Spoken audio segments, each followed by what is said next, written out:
பிரபல நடிகர் ராஜேஷ் அவரு உடல்நல குறைவால காலமாயிருக்காரு அப்படின்னு ஒரு சோகமான செய்தி வெளியாகிருக்குங்க.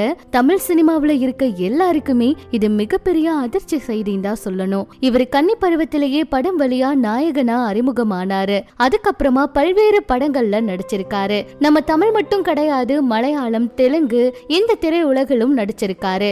வெள்ளித்திரை நடிகர் மட்டும் இல்லாம டப்பிங் கலைஞர், எழுத்தாளர், சின்னத்திரை நடிகர்னு எல்லாத்திலையுமே தன்னோட முத்திரைய பதிச்ச ஒரு நடிகர் அப்படின்னா ராஜேஷ் அவரை சொல்லலாம். 150க்கும் மேலான படங்கள்ல நடிச்சு கிட்டத்தட்ட 40 வருஷத்துக்கு மேல திரையுலகில பயணிச்சிருக்காரு. அவருக்கு கொஞ்ச நாளாவே உடல்நல பாதிப்பு இருந்திருக்குங்க.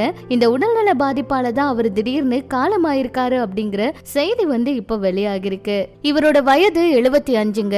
மூச்சு திணறல் ஏற்பட்டிருக்கு. இந்த மூச்சு திணறலை தொடர்ந்துதான் அவர் உயிரிழந்திருக்கார் அப்படிங்கிற செய்தி வெளியாகிருக்கு. மத்தபடி அவருக்கு வேற எதுவும் பிரச்சனையா என்ன அதெல்லாம் எதுவும் சொல்லல. மூச்சு திணறல் அப்படின்னு சொல்லிட்டு அவரை மருத்துவமனைக்கு அழைச்சிட்டு போயிருக்காங்க.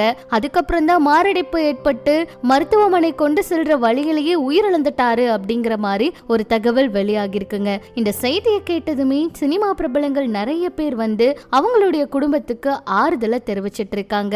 ராஜேஷ் அவரு ரொம்ப நல்ல நடிகருங்க. அவருக்கு நிறைய சினிமா நண்பர்களும் இருக்காங்கன்னு சொல்லலாம். 75 வயசான போதிலும் இவருக்கு தமிழ்நாடு அரசு எம்ஜிஆர் திரைப்படம் மற்றும் தொலைக்காட்சி பயிற்சி நிறுவனத்தோட தலைவரா இவரை நியமிச்சிருந்தாங்க. சென்னையில இருக்க அவரோட இல்லத்துல தான் அவருடைய உடல் அஞ்சலிக்காக வைக்கப்பட இருக்கு. நடிப்பு தாண்டி இவருக்கு ஜோதிடத்திலையும் ரொம்ப ஆர்வம் அதிகங்க.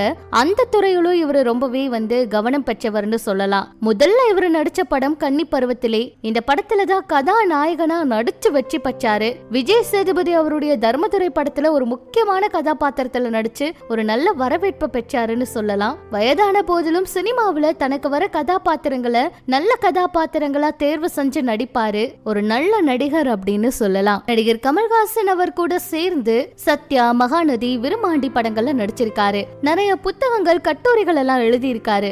ஆங்கில திரைப்பட நடிகர்களோட வாழ்க்கை வரலாறுகளை தமிழ்ல எழுதியிருக்காரு.